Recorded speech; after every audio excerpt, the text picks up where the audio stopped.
I just remember vividly the doctors' faces standing at the bottom of my bed, almost like hopeless, looking at me like I could tell. And I remember thinking, oh, this isn't good. Sorry. All Sasha wanted was to feel more comfortable in her own skin. Instead, she came close to death. All of my life, I'd had issues with one side of my body, was a lot flatter than the other side. I tried absolutely everything. After muscle training and other procedures didn't work, the liquid Brazilian butt lift was marketed to her as a safe, quick lunchtime treatment. So, can you describe to me what the procedure felt like? Pretty much the pain started straight away. And I thought, oh, this almost feels like surgery. It was quite brutal. After Sasha's first BBL, she still wasn't happy with how she looked. Time after time, the clinic told her that she needed to keep coming back for more filler, but it was becoming too expensive. For her Christmas present, her partner Alan organised a fourth session with the same woman who carried out her previous injections. She'd said that she'll do it at her house for us, so at a cheaper rate. So, and it was a lot cheaper, so it was decided we'd go down that route, and that's the time where obviously it ended up catastrophic. Where the alarm bells rang is where I'd had to keep standing up for her to check the symmetry. I obviously stood on the floor in bare feet, and the bottom of the feet were black, absolutely black. Virtually immediately, I feel like now I was going into shock in that car on the way home. I got home, I took my temperature, it was very, very, very low.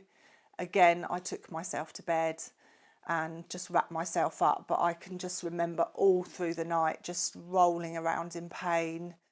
While most people were out celebrating New Year's, Sasha had been in bed for 2 days, drifting in and out of consciousness. It was very apparent that I was extremely unwell. I remember my partner making a call to my parents. I could hear them saying that we need to call an ambulance. On the way to the hospital, her condition rapidly worsened. By the time she arrived, doctors told her partner she had sepsis. I knew he'd been told I was going to die. I don't know whether it's because I was dying that I felt this peace. The doctors were coming in and putting the central line in and everything in my arms and stuff, and I was vomiting and my bowels were opening. I was fitting, had a heart attack. I think at this stage my lungs were collapsing, I had pneumonia, my kidneys were failing. And they said basically that everything we're doing, it's not working.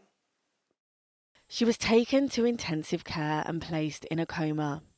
Doctors gave her just a 5% chance of survival. I remember certain things whilst asleep. I remember Alan playing music and playing with my hair. I remember my dad leaning on me, telling me to fight. And I remember sort of really trying hard to say, I can hear you, I'm fighting. Sasha was in a coma for 5 days and spent over a month in hospital. Have there been any long-term health complications? I've ended up with a leaking heart valve, the fatigue, the hair loss, the weakness. Yeah, it's never ending. Every day there's something else. The clinic and the practitioner that did me knows it's not safe, and their social media is still saying it's safe. Sasha shared her story with MPs in Westminster, campaigning for Alice's Law in memory of Alice Webb, who died after complications following a liquid BBL. I'd like to see it just banned.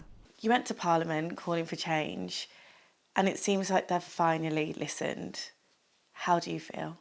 Good, but so frustrated that we've had to have a death to get to this. Why has this not been jumped on sooner? Obviously, I'm really happy that there's changes being made, but frustrated that it's sadly so late.